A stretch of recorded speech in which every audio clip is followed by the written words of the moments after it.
Skandalozne i šokantne vesti, kao što je već svima poznato, nam dolaze iz Australije. Novak Đoković je već 5 dana u imigracionom hotelu Park, sada već čuvenom hotelu Park, koji je isključivo namenjen migrantima, dakle i onima koji dugo čekaju na azil u toj državi, Australiji.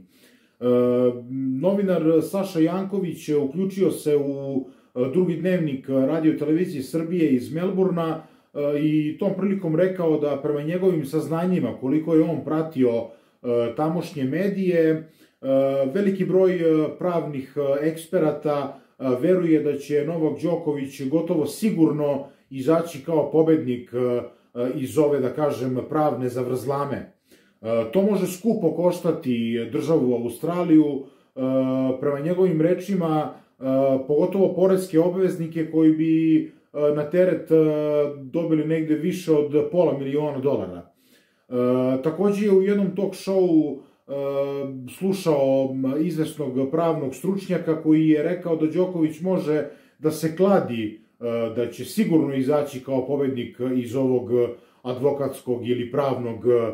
duela ili utakmice. Na kraju krajeva nama preostaje samo da sačekamo ponoć, bit ćemo uz Radio televiziju Srbije i gledat ćemo ovu specijalnu emisiju koja je posvećena Novaku i naravno ja lično poželeo bih mu da zaigra na Australian Openu i da po ko zna koji put